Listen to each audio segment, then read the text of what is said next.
Que Deus abençoe você. Nós estamos meditando na Bíblia em ordem cronológica. Agora estamos no Novo Testamento. Hoje nós vamos ler Mateus capítulo 13. Peço que você dê o seu gosto a esse vídeo, se você tem gostado do conteúdo, é claro, e partilhe com outras pessoas, incentive mais pessoas a meditarem na Bíblia, tá bom? Vamos pedir a direção? Senhor, mais uma vez estamos aqui para ouvi-lo e para poder receber dos teus pensamentos. Por isso, fale conosco, abrindo o nosso entendimento para a tua palavra, que assim seja. No versículo 1 de Mateus capítulo 13. Tendo Jesus saído de casa, naquele dia, estava sentado junto ao mar, e ajuntou-se muita gente a ele, de sorte que, entrando num barco, se assentou e toda a multidão estava em pé na praia. E falou-lhes de muitas coisas por parábolas, dizendo: Eis que o semeador saiu a semear. O comentário: parábolas. Neste capítulo há várias parábolas acerca do reino de Deus. Mas o que são parábolas? São histórias extraídas do cotidiano para facilitar a compreensão do povo sobre os ensinamentos morais e espirituais. Somente os que têm um coração quebrantado e humilde podem receber o entendimento das questões relacionadas ao reino de Deus. Então, é como hoje você pegar um exemplo do dia a dia, um exemplo prático, né, de algo que toda a gente faz e usamos isso para demonstrar algo relacionado à vida espiritual. Então, isso funcionava no passado, funciona hoje e funcionará sempre, porque o exemplo é a melhor maneira de nós vermos aquilo na prática, né? Então, vamos voltar no 3, disse Jesus: Eis que o semeador saiu a semear. E quando semeava, uma parte da semente caiu junto ao caminho, e vieram as aves e comeram-na. E outra parte caiu em pedregais, onde não havia terra bastante, e logo nasceu, porque não tinha terra funda. Mas vindo o sol, queimou-se e secou-se, porque não tinha raiz. E outra caiu entre espinhos, e os espinhos cresceram e sufocaram-no. E outra caiu em boa terra e deu fruto, um a 100, outro a 60 e outro a 30. Quem tem ouvidos para ouvir, ouça. Muitas vezes a gente vai encontrar essa expressão: quem tem ouvidos para ouvir, ouça. Bom, primeiro, a palavra ela é representada na semente, né? A semente ela é representada também pela palavra. Então, quando nós pregamos, quando nós lemos, quando meditamos na Bíblia, essa semente da palavra de Deus está sendo semeada. Mas tudo vai depender do receptor, para que ela possa, como aqui no último versículo, no 8, ela possa dar frutos, seja a 100, 60 ou a 30. Né? Uma semente que vai frutificar 100 vezes mais, ou 60 vezes mais, ou 30 vezes mais. Quer dizer, ela sempre traz um retorno muito maior. Então, quando nós meditamos, e esse é o meu maior objetivo em gravar os vídeos, lendo a Bíblia, é justamente esse. Eu estou colhendo os frutos e que você também possa colher, né? Então, vamos fazer isso, vamos ouvir a Deus, seguindo o texto para o 10. E acercando-se dele os discípulos, disseram-lhe: Por que lhes falas por parábolas? Ele respondendo, disse-lhes: Porque a vós é dado conhecer os mistérios do reino dos céus, mas a eles não lhe é dado. Olha que interessante, né? Quando hoje nós lemos a Bíblia e nós então meditamos, por exemplo, aqui nos pensamentos do Senhor Jesus, então, e quando nós temos o entendimento dela e passamos a compreender e também praticar o que nós estamos aprendendo, né? Porque o segredo é esse, então está sendo revelado a nós os mistérios do reino dos céus. Eu me sinto importante. 12. Porque aquele que tem, se dará, e terá em abundância. Mas aquele que não tem, até aquilo que tem, lhe será tirado. Sabe, eu estou aqui pensando, nós vivemos uma geração hoje em que a informação ela é muito rápida, né? Eu consigo enviar uma mensagem para uma pessoa eu estou aqui em Portugal e ela consegue ver a mensagem no Brasil em questão de segundos, de milésimos de segundos, né? Ela recebe e ela responde.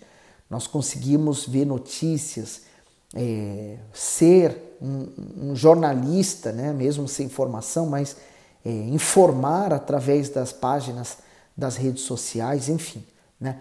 Mas também, ao mesmo tempo que somos uma geração que temos a informação à palma da mão, nós também somos uma geração que estamos entupidos de informação, né? A informação na cabeça, né? A mente, ela absorve tantos conteúdos, né? Ela absorve o pensamento de uma pessoa, de um influencer na internet, que hoje está cheio de pessoas trabalhando com vídeos na internet. Então você vai se enchendo de muito conteúdo. E no final das contas, quando você para meditar na palavra de Deus, parece que você não entende, porque a palavra não entra. É normal, você tem que esvaziar-se de si mesmo, se colocar como uma criança diante da palavra de Deus para que você possa entender. Então, daí vem o jejum que normalmente na Igreja Universal nós fazemos, né? O jejum de Daniel, que é um jejum de informações, de conteúdos seculares, conteúdos que não vão acrescentar em nada na nossa fé. Mas investimos na leitura da Bíblia, em séries, por exemplo, a série bíblica, a série de Jesus, a série de Reis na Bíblia, né? Então, são coisas que vão te auxiliar a vencer na vida, porque você vai ter a palavra de Deus em você. Olha lá. 13. Por isso, lhes falo por parábolas, porque eles, vendo, não veem, e ouvindo, não ouvem, nem compreendem. E neles se cumpre a profecia de Isaías, que diz: ouvindo ouvireis, mas não compreendereis, e vendo vereis, mas não percebereis. Porque o coração deste povo está endurecido, e ouviram de mau grado com os seus ouvidos, e fecharam seus olhos, para que não vejam com os olhos, e ouçam com os ouvidos, e compreendam com o coração, e se convertam, e eu os cure. Então, olha que profundidade tem esse versículo, né? Então, por que aquelas pessoas estavam ali? Bom, a princípio, eu posso até entender que elas estavam ali querendo a cura, querendo uma bênção, uma transformação, mas elas não tinham sede da palavra de Deus. Apesar da palavra de Deus estar sendo pregada naquele momento, mas elas não tinham interesse. Bom, é simples. Se você olhar aí nos vídeos que eu venho gravando, você consegue ver lá o número de pessoas que estão seguindo de fato, de verdade, essas meditações. Os números são irrisórios diante, por exemplo, de pessoas que já trabalham com isso, né? Que fazem, às vezes, conteúdo até interessantes, conteúdo que levam história ou fazem você rir, mas olha lá a quantidade de pessoas que viram, né? Milhões e milhões contra nem 100. Mas é normal, eu não me espanto com isso, porque eu sei que esse conteúdo é realmente para quem quer a Bíblia, né? Quer se encher das coisas de Deus. Não é para todo mundo. Então, e aí ele diz, né, que o coração deste povo está endurecido, quer dizer, endurecido pela religiosidade, endurecido pelo que eles criam naquela altura, endurecido pela mágoa, pela inveja, endurecido pelas coisas desse mundo. Então eles ouviram de mau grado, mas não ouviram, fecharam seus olhos para não ver. Eles, mesmo ouvindo, tendo olhos e ouvidos bons, mas não compreendiam nada, e o coração deles não recebiam a palavra. Se não recebe a palavra, também não se convertem, quer dizer, não há uma transformação na vida, e se não há transformação, não há cura. Jesus quer curar a pessoa, curar do passado, curar de tudo. No 16, mas bem-aventurados os vossos olhos porque veem e os vossos ouvidos porque ouvem. Porque em verdade vos digo que muitos profetas e justos desejaram ver o que vós vedes e não viram, e ouvir o que vós ouvis e não ouviram. Escutai vós, pois, a parábola do semeador. Então, nós somos felizes hoje por ter a compreensão e de ter ela escrita também na nossa mão, né? Agora vamos ao entendimento dessa parábola. 19. Ouvindo alguém a palavra do reino, e não a entendendo, vem o maligno e arrebata o que foi semeado no seu coração. Esse é o que foi semeado junto ao caminho, sabe? A Bíblia diz que todo o que é nascido de Deus não peca. E porque nele está a semente de Deus. E o maligno não lhe toca. No caso aqui, a primeira pessoa que ele está falando é a pessoa que não nasceu de Deus. Ela não buscou esse novo nascimento, né? Que é a regeneração do coração, da mente. Ela recebe a mente de Cristo. Então, logo que vem a palavra, o mal rouba, né? O mal retira, não deixa ela conseguir perceber. Pastor, mas como é que eu sou livre disso? Está escrito, se o Filho vos libertar, verdadeiramente sereis livres. Veja que a libertação é uma questão de escolha. Eu decido falar para o mal e dizer a ele, nunca mais tu ocupará o meu corpo, porque o meu corpo de hoje em diante será o templo do Espírito Santo. Deus nos deu, através do Senhor Jesus, seu Filho, autoridade. Então, use essa autoridade e entrego o domínio, o controle do meu corpo, da minha mente, do meu coração ao meu Deus através do Senhor Jesus. 20. O que foi semeado em pedregais é o que ouve a palavra e logo a recebe com alegria, mas não tem raiz em si mesmo. Antes, é de pouca duração, e chegada a angústia e a perseguição por causa da palavra, logo se ofende. Então, veja que essa semente caiu no pedregal, né? E veja o que veio, né? Me faz lembrar daquela parábola também que Jesus falou do homem que construiu sobre areia, que veio a tempestade, tudo, e aquela casa desmoronou, né? Então ela recebeu a palavra, ela foi à igreja, ela ouviu aquela pregação, ela se alegrou. Quando o pastor falou assim, vem à frente, você que quer receber Jesus como seu Senhor e Salvador, e você vai tomar essa atitude a partir de hoje. Aquela pessoa foi à frente, ela aceitou Jesus. Mas quando veio a perseguição, e às vezes ela sofre perseguição no próprio trabalho, na escola, em casa, quando a pessoa ela vai mudando, né, vai havendo uma transformação. Então ela se ofende, desiste, né? A pessoa não persiste. No 22. E o que foi semeado entre espinhos é o que ouve a palavra, mas os cuidados desse mundo e a sedução das riquezas sufocam a palavra e fica infrutífera. Então agora mais um tipo de solo, né? A pessoa que ela é muito vaidosa, ela é muito dada às coisas desse mundo, tudo nesse mundo chama a atenção dela. Então ela tenta preencher o vazio que há na alma dela com as coisas do mundo, as riquezas, os bens materiais. Ela não busca primeiro o reino de Deus e a sua justiça, ela busca primeiro as demais coisas. Então ela investe, né, nas demais coisas.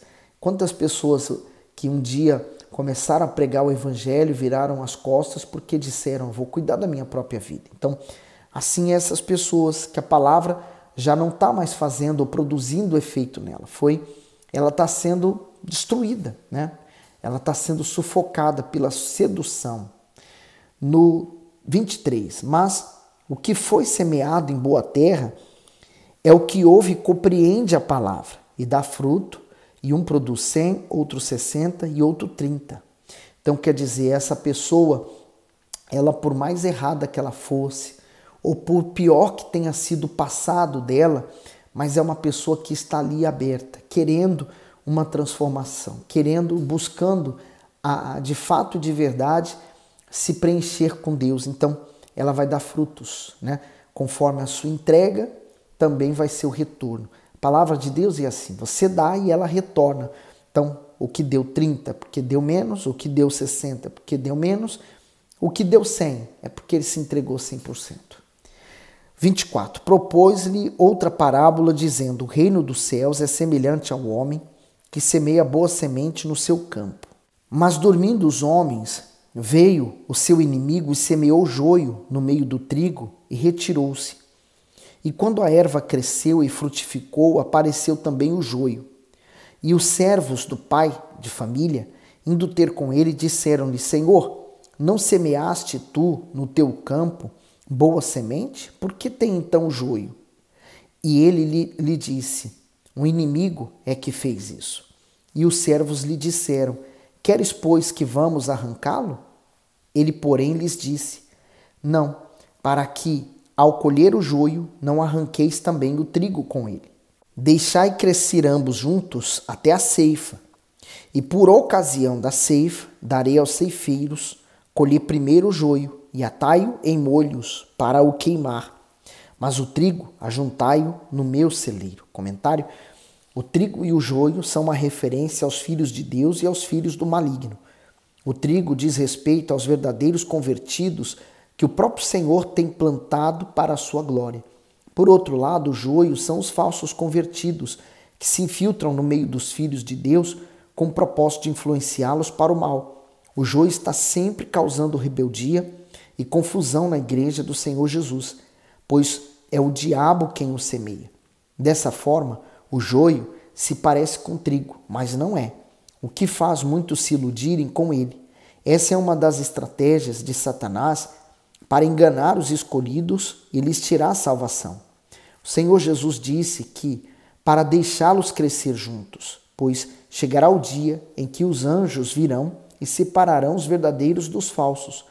Assim haverá a grande colheita, isto é, os fiéis, o trigo, são para o celeiro de Deus, o céu, enquanto os falsos convertidos, o joio, irão para o fogo eterno. Então, essa parábola nós podemos entender no sentido agora, presente, na nossa vida, porque nós vamos para a igreja e às vezes a pessoa pensa, todas as pessoas que estão na igreja são pessoas convertidas e bem intencionadas. Não caia nessa, não é verdade. Nem toda gente que está na igreja tem boas intenções, mas há muita gente boa, muita gente sincera. Por isso que você deve ouvir, perceber, observar e ter muito cuidado. Observe as pessoas e aí você vai saber o que está por trás das intenções dela, porque o joio termina mais cedo ou mais tarde apresentando a sua forma de viver, os seus pensamentos, suas ideias. Fuja deles, fuja do joio, porque quem separa é Deus, cedo ou tarde. E também faz referência ao mundo por vir, porque tem pessoas que, por exemplo, elas enganam, elas mentem, elas roubam, elas fazem de tudo, mas estão vencendo. E às vezes você que é sincero, fiel, você está ali numa luta, porque para quem é de Deus sempre vai haver mais lutas, sempre será mais difícil. E a pessoa vem lutando, lutando, lutando, e você diz, poxa, mas parece que eu estou lutando ou batendo contra o vento. Mas não se preocupe, o resultado vai vir na eternidade. Aqueles que pensam assim que eles estão vencendo porque eles são espertos, né? Como diz o ditado, o mundo é dos espertos, a gente vai saber lá na frente. O que é joio vai permanecer, vai ser salvo. E quem foi os espertos vai perecer. Agora o 31. Outra parábola lhe propôs, dizendo: o reino dos céus é semelhante ao grão de mostarda que o homem, pegando nele, semeou no seu campo, o qual é realmente a menor de todas as sementes, mas, crescendo, é a maior das plantas, e faz-se uma árvore, de sorte que vêm as aves do céu e se aninham nos seus ramos. Que interessante, né? A semente da mostarda é a menor das sementes, então ela está relacionada à palavra que foi semeada, a palavra de salvação, né? A palavra da ressurreição, da vida eterna que vem através de Jesus. Ela não já chega grande, ela cresce, então ela precisa de cuidados, por isso que o diabo aproveita para os novos convertidos para poder semear dúvida, discórdia, os maus olhos, para que essa pessoa não tenha o reino de Deus crescendo dentro dela e mais tarde ela ser salva. 33. Outra parábola lhe propôs: o reino dos céus é semelhante ao fermento que uma mulher toma e introduz em 3 medidas de farinha até que tudo esteja levedado. Por isso disse Jesus: por parábolas a multidão e nada lhes falava sem parábola. Quer dizer, o reino dos céus. O reino dos céus é para onde nós queremos ir. O reino de Deus, ele começa dentro de nós. Então, se eu quero ir para o céu, ele vai crescendo. Cada dia mais, eu vou desejar mais e mais estar nos céus. Eu vou desejar mais e mais me encontrar com meu Senhor Jesus. Percebeu? Então é um relacionamento. Como o relacionamento, por exemplo, de marido e mulher. Para chegar ao casamento, primeiro começou lá atrás. no olhar, na troca de olhares, na troca de cartas, na troca de conversas, de pensamentos, né? Nos passeios, no andar. Mais tarde se assumiu o casamento e conforme os anos passam, esse relacionamento ele se torna cada vez mais firme, mais sólido, mais preparado, assim também a nossa vida com Deus. Por isso que comparamos muito o relacionamento com Deus com uma vida do casal. No 34, tudo isto disse Jesus por parábolas à multidão e nada lhes falava sem parábolas, para que se cumprisse o que fora dito pelo profeta que disse: abrirei em parábolas a minha boca, publicarei coisas ocultas desde a fundação do mundo. Esse é o privilégio de termos a palavra de Deus e meditarmos nela e termos toda a revelação de Deus para nós, né? Nós somos uma geração privilegiada. E aí também a Bíblia é um livro tão desprezado, mas um livro tão poderoso que se as pessoas fizessem ideia do quão poderoso é, elas se dedicariam mais a ler esse livro. Bom, se você está até aqui, se você ouviu esse vídeo até aqui, realmente você está interessado na palavra de Deus. E eu digo a você, permaneça, vai firme até o fim, permaneça, porque Deus vai honrar você na sua leitura. Próximo vídeo a gente continua nesse mesmo capítulo, tá bom? Que Deus abençoe e até o próximo.